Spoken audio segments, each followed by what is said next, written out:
Hey, it's Steph, and welcome to the Straight Up with Steph podcast, where we have real discussions around health and life and just trying to be better at both. Hello, and welcome back to another episode of Straight Up with Steph. Today, we are talking about posture, strength training, and dental hygienists. I'm joined today by my friend and corrective exercise specialist, Brianne, to give us the scoop on all of it. We actually had so much that we talked about that we split it up into 2 episodes. We're going to talk about what a corrective exercise specialist is and why Brianne chose to focus on dental hygienists. We're going to talk about muscle imbalances, the different postural issues that we have in dental hygiene, why we get those, and how to correct them. Part 2 is when we'll talk more about strength training, why it's so important for us, how to do it correctly and safely, what exercises are good, what exercises aren't good. And we'll also debunk some myths around women afraid of lifting because they're going to bulk up, posture bras, and more. Brianne is a wealth of knowledge about strength training, how to help dental hygienists, and she is passionate on how to empower us to take better care of ourselves. You're not going to want to miss this episode. Hi, Brianne. How are you today? I'm good, Stephanie Boz. Anytime I get a chance to talk to you is a great day. Well, it's funny because we talk so much and sometimes our conversations, I'm like, God, I wish this was recorded because this would actually be good content, So now Uh, that's actually happening. But thanks for jumping on with me today. of course, I'm excited. Thank you for having me. So I already gave the listeners a background as far as you're a corrective exercise specialist and you focus on hygienists, but I was thinking just in preparation for this episode, I'm like, how did we actually meet? And I think it was on LinkedIn, right? hmm Yeah, Yeah. I get this question a lot. People are like, how did you start working with hygienists? Well, most people think I'm a hygienist, and then I'm like, spoiler alert, I am Oh. not. Like, there's no way I can pass chemistry. So, like, God bless you all.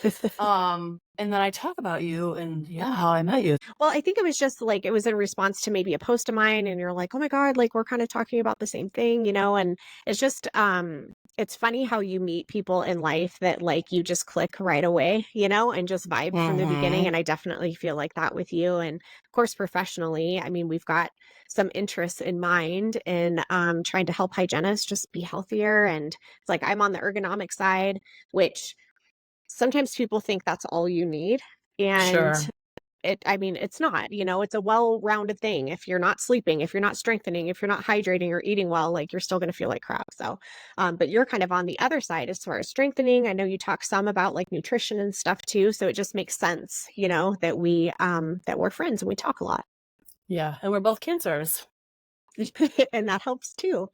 But so you've been a personal trainer for, um, uh, like 12 years? Honestly, I should How really long? know this, but like I don't even know. My daughter was Once 5. things go over She's 10 18. years, it's like, I don't know. Well, I Sorry, know some what'd you people, say? I ask them how old they are and they don't even know. And I'm always like, how is that I know. possible? So I started, yeah, I was starting personal training with my daughter. Well, my first job ever, I was 17 and I kind of left the industry and came back. But yeah, she was 5 and she's 18 now. So I think it's like 13 years, but it's been a Okay. minute, like to say the Okay. least. But that was personal training. So I'm sure that you worked with like a whole bunch of different clients. But then when did you get your 2 questions? When did you get your corrective exercise specialist certification? And what exactly is that? Like, how is it different from a personal trainer?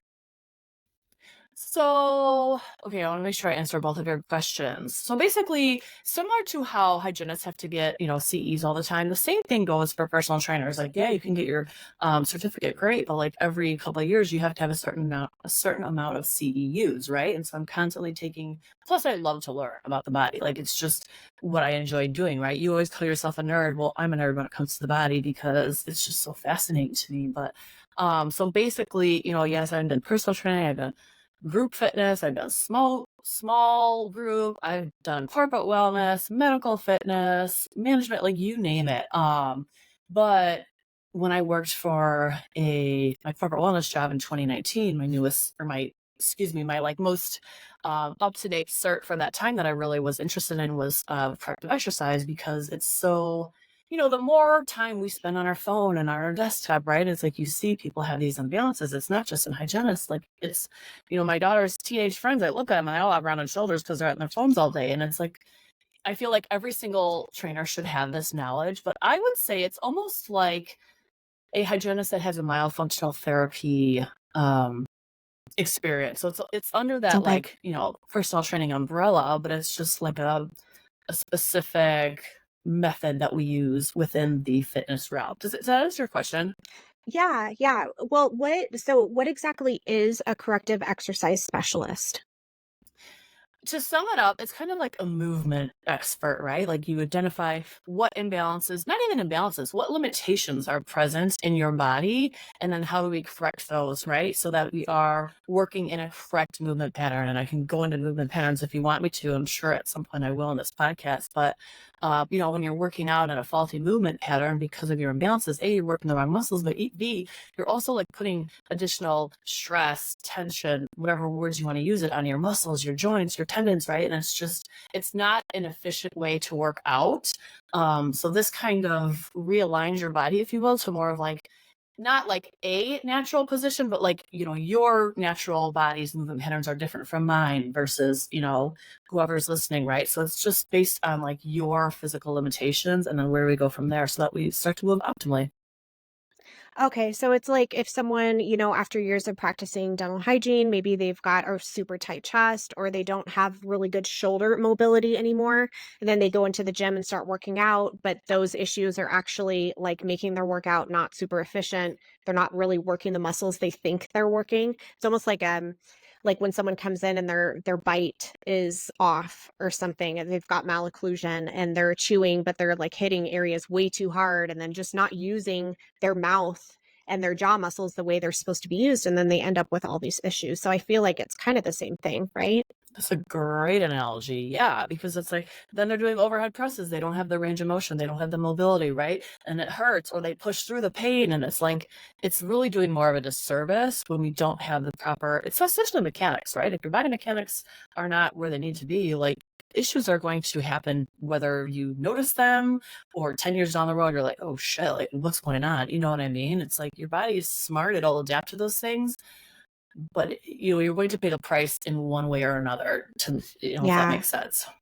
Well, I'm glad you mentioned pushing through the pain because I think that that is something that's very common in dentistry. This whole, culture of all of us in pain and like we're all hurting, and it's become normalized in our field, unfortunately. But I know, especially with working out, I have heard over and over, people are just like just going ham and being a hero and pushing through the pain, and it's like I don't know if that's really the right thing. And I know you talk about that, especially on your Instagram page, is like don't be a hero, like don't push through the pain. So I really appreciate the way that you approach training, because it's very effective. I mean, I've taken your lift for longevity like 3 times now.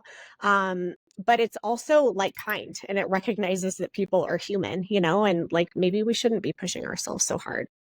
But you Yeah. mentioned muscle imbalances. And okay, this is kind of embarrassing, but um a couple years ago when I first got into like ergonomics and stuff. I guess it's been a few years ago, but I heard the word muscle imbalance and I kind of understood what it was. But what I always thought of was this one movie.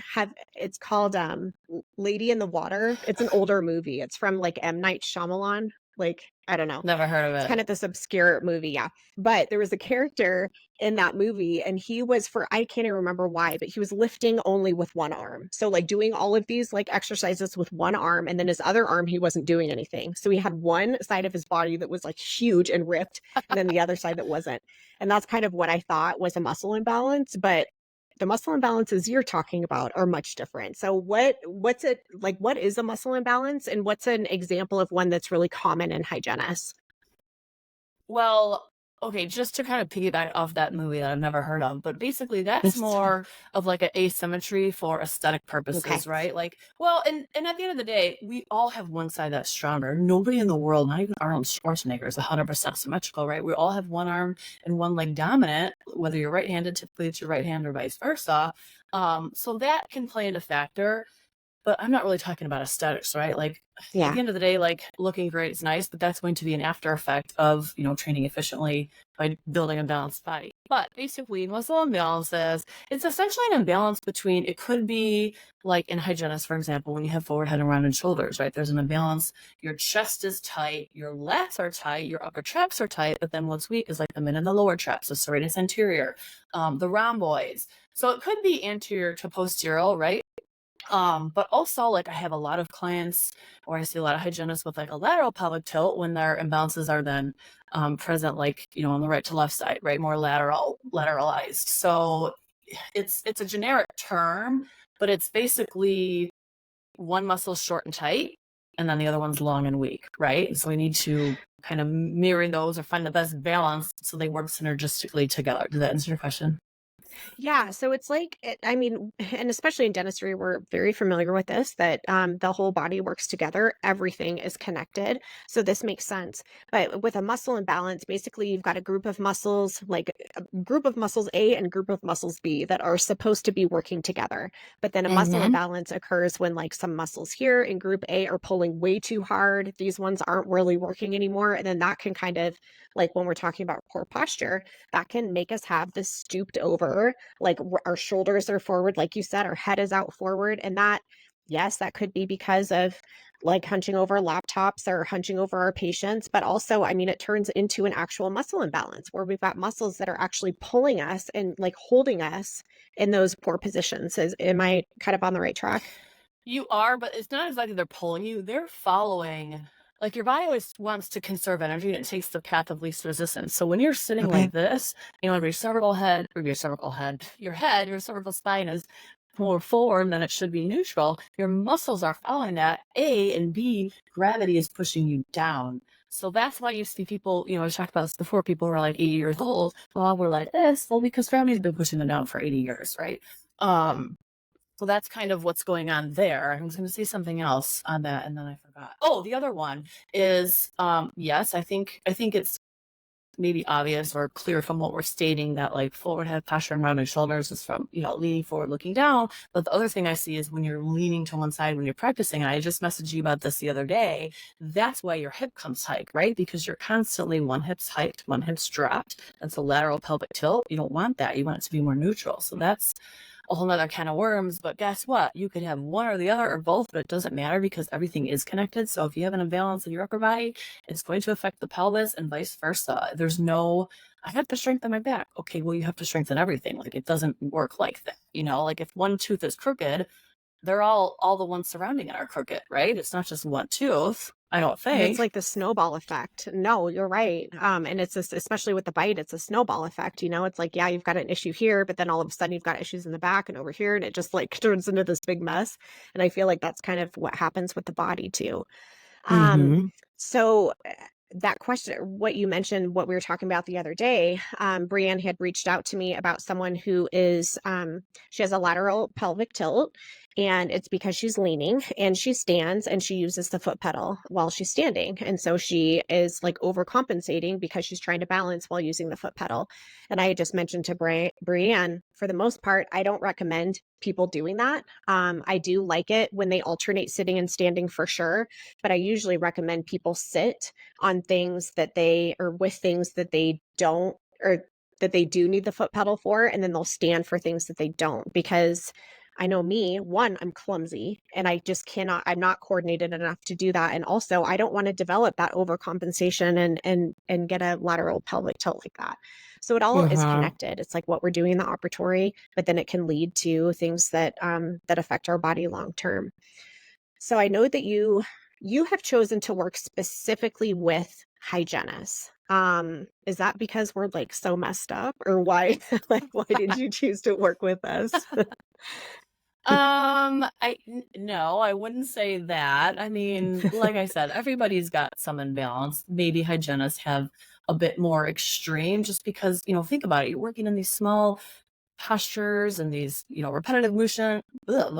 And, there's a lot of factors, what they are. I'm not going to list them off, but, I don't want to say it was by accident because I don't believe in accidents, but, I was working with clients in the gym forever and they had imbalances too. So I had that knowledge, but it wasn't really until you and I connected and I'm like, chatting with you, kind of just learning about you and what you do, right? I'm like, I love what you're doing. Like, I love seeing the entrepreneurs and just networking. Like, I had no agenda behind having on a call with you at all. I just wanted to talk to you and learn about what you do.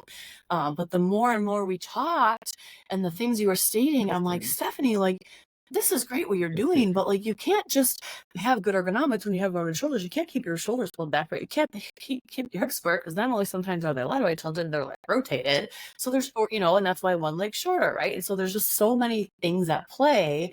And I'm like, we really kind of need to take a step back and fix our imbalances so that our ergonomics, can be optimal. And you're like, I know, like I see, people tell you, it hurts. It's like uncomfortable to pull their shoulders back or they can't keep them back for very long. It's just like your teeth have memory, so do your muscles. But then it was just kind of talking to you and making you aware, not making you aware. I think you knew this was an issue, but you didn't have a solution. And I'm like, well, I have a solution. Like, I've been doing this for years, I can help. And then I put together a program, I started getting clients and they're like, oh my gosh, I don't have to go to the car anymore. Oh my gosh, I can pick up my kid, I don't have pain, I have all this energy. And I'm like, oh wow, I guess I Like, can I'm help onto people more something than I here. thought. Yeah. And then Yeah. I have clients who are 39 years in getting completely out of pain, and it's like, it's cool because whether you're 2 years in or 39, I can still help you, but it all comes down to getting to the root of why do you have pain? And it's not always pain. I know you talk about that a lot. Tension. Why are your upper traps so tight all the time? There's a reason, right? And you can stretch them all day long, but it's not the solution. So I'm probably going to go on a tangent now, so I'll just stop there. But you're right. I didn't have a solution for what you do because I'm not a personal trainer. I like to work out, but I'm certainly not qualified to advise anyone on what they should do. And you just Mm-hmm. really taught me about muscle imbalances and how it's like, sure, tell someone what good posture is. Have the ear in line with the shoulder. What happens if they have a muscle imbalance that's physically preventing them from getting into that posture, or they can't hold it for very long because they've gotten so weak. So you've provided a solution. It just like complements what I'm doing because you really need both. Mm-hmm. You can't have one without the other. So what are some examples of really common muscle imbalances that you've seen in hygienists? Because I know you've worked with like 150 of us over the past couple Yeah, years, I right? have. Yeah. So what are like maybe a couple that seem to be keep coming up? So, off the top of my head, of course, forward head posture. And these are postural distortions, right? Rounded shoulders. So, you've got excessive curvature of the thoracic, which trickles down to the lumbar. So, a lot of times, you have an anterior pelvic tilt. So, if you have a if you have tight hips, weak core, your glutes are tight, right? There's so many. I honestly, those are a few like kind of across the board that I see, but I have a lot of clients, they have one shoulder slumped, right? Or they have scoliosis. Winged scapula is another one because your shoulder works in conjunction with your scapula. And I would say 99.9% of hygienists, they actually don't have the proper mechanics with their shoulder and their scapula. So that's another one. So I don't want to just ramble a million off because again, it's a lot more complex than people Yeah. think. I Yeah. see people all the time like, well, I don't have balance when I lunge.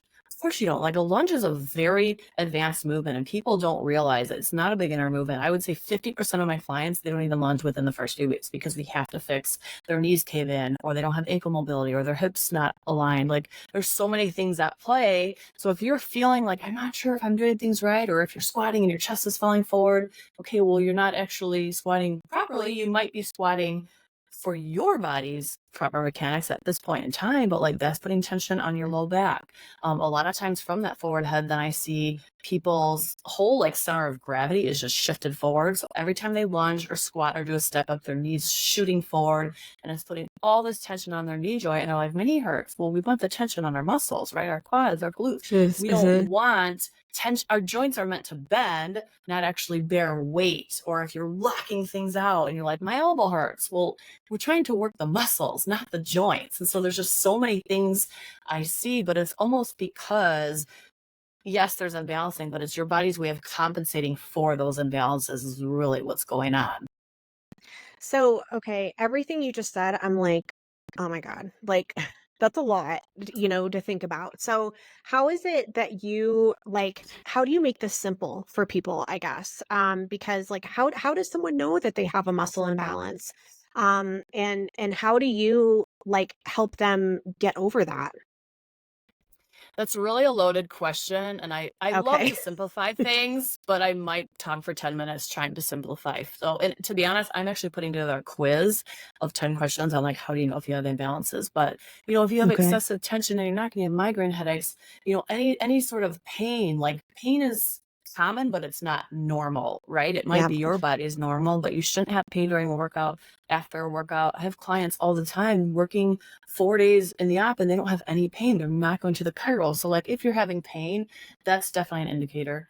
Tension. Um, so the way that I alleviate these limitations or correct them, if you will, basically I do an assessment, right? It's kind of like how you would do or a comprehensive exam on a new patient, right? I need to see Mhm. your posture from the front and the side. I need to see, your external rotation of your shoulders, your hips, check your squat, and just see, how your body mechanically is working, what's, dysfunctional, so that we know what corrective exercises to implement.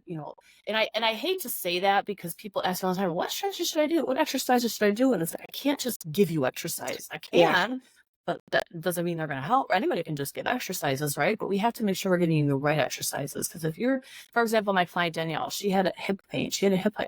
4 weeks in, her hip pain was completely gone. She was going to the chiro every week. She's now 6 months in working with me because she moved on to phase 2.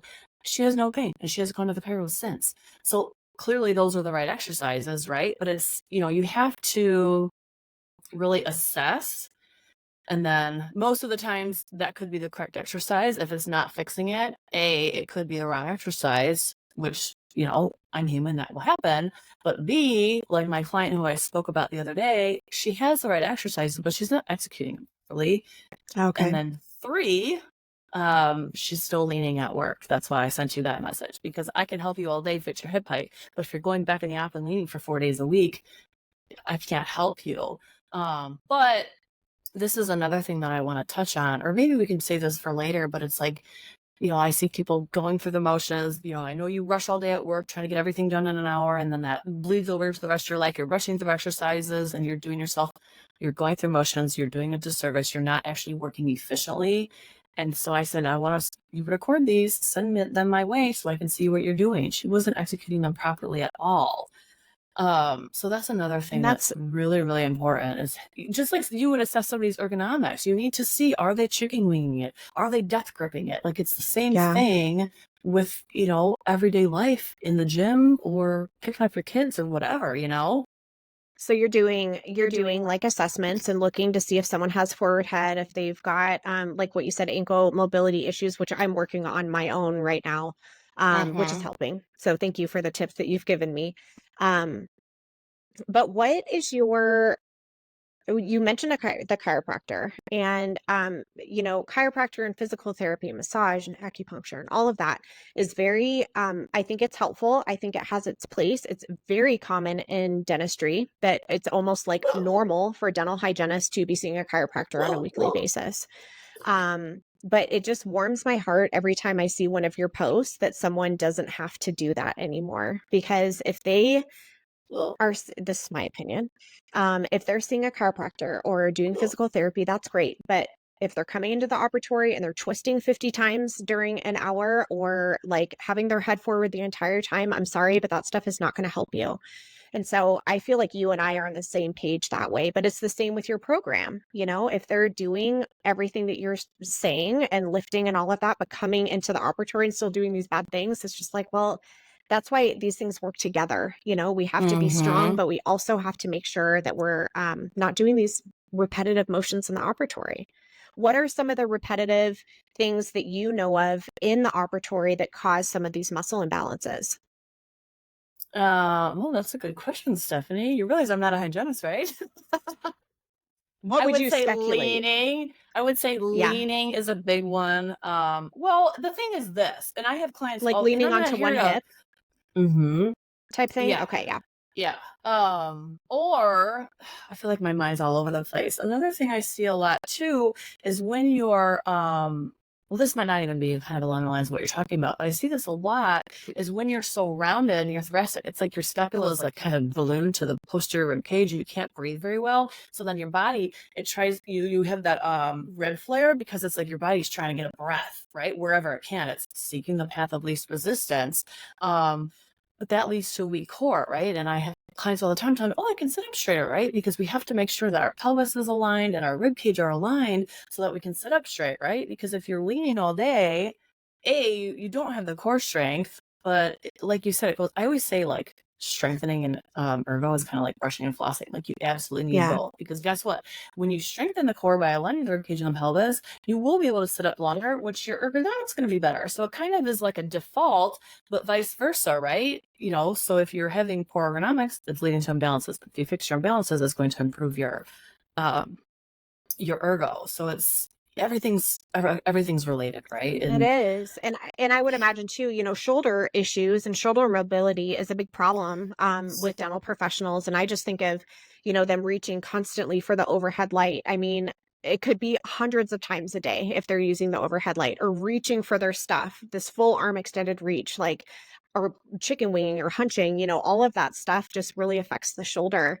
And then I would imagine it would lead to all kinds of like this chain of muscle imbalances, right? hmm or I have clients who are like doing assisted hygiene, right? And so they're just cranking them out. They don't, they're not doing micro breaks, they're not drinking water, they're not, they're just nose deep all day, every day. And it's like, it's so much stress on your body. And, so that's, I don't have the solution to that, obviously, but that's a problem too, because I had a girl tell me she was seeing like 8 patients in the morning at 6 at night or in the before lunch and after lunch. And I'm like, oh my God, like That's nobody should be crazy. seeing that many, so it's That's like, I crazy. could give you all the exercises all day long, but it's like, if you're in an environment like that, and I'm not trying to take this call on a different term, but it's like, those make a big difference, right? I have a girl right now who works 5 days a week and I'm like, wow, but she works Yeah.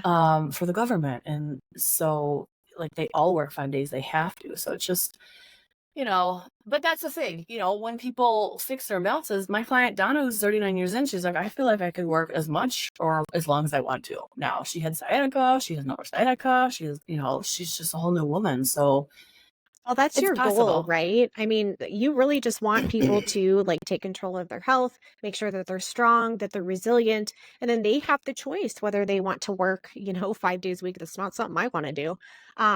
But they have the choice instead of their body kind of failing them and forcing them out of the operatory, and then they have to worry about what the hell they're going to do for money, So I just really Yeah. appreciate that approach that you have. One question I get often, and then I always just refer people to you every time I get the question. I really try to stay in my lane, but they're like, I have forward head or I already have a hunchback. Like, is it possible for me to correct that? And I feel like that's probably a very complex question. It's not a yes Yeah. or no. But I would think, if it's because of muscle imbalances, then yeah, they probably can fix it. If it's more like with the bones and stuff, like I don't know what they could do for that. But what's your opinion on that? I'm sure you've gotten that question too, right? Yeah, that's not the question I thought you were going to ask, but essentially, your imbalances, I think I mentioned this earlier, but they're following your bones and your joints, right? So it's not Yeah. like your muscles are tight because they feel like being tight. They're tight because your head is forward and it's putting excessive tension on them all day long, right? So, yeah, I mean, everything is, every person, every case is, we're all individuals. We all have our own human experience at work, outside of work. So different things can be factors, but there are things, if you have severe kyphosis, we can make improvements, but you're not going to go back most likely to how you were when you were 20 years old. You know what I mean? If you're Yeah. 40 years in dentistry. But my goal is, people talk about all the time, anterior pelvic tilt's not bad. Well, it is when you have pain. My goal is to Yeah. get you out of pain or to minimize it as much as possible. So yes, the hunchback doesn't look wonderful, but if you're having pain, because of the hunchback, if we can alleviate that pain, that's my goal. I don't want people to even, yes, longevity in your career is important, but if you're not feeling comfortable at work, how are you feeling outside of work? How is your quality of life? Like Yeah. that's where I'm really passionate about what I do, is because if you're in pain at work, you're in pain at home. Chances are, not always, but if you're not yet, you will be. And you guys bust your ass. You work too hard to have to work and live like that. And I'm just not about that life. And that's why I love hygienists, because anybody can help you, get stronger or lose weight. Not anybody, but like, there's a lot of fitness trainers out there for that. And Yes. there's not a lot of Yeah. people who do what I do. And I want you to be pain-free, build your strongest, healthiest body for your 30s, your 40s, your 50s, your 60s, right? However long we're on this Yeah. earth. And it's about Because, longevity. I mean, it really is. It's, yeah. of course, I care about how people feel now, but I really care about how they're going to be 20, 30, 40 years from now. And it's what we're Mhm. doing that's going to impact that, That's all we have for you today on part 1 of 2 with Built by Brianne. Stay tuned for part 2, where we talk more about strength training, how important it is for us, what exercises we should do, what we shouldn't do. And we'll also answer some common questions about women afraid of bulking up. Should they wear posture bras? What about group fitness and more?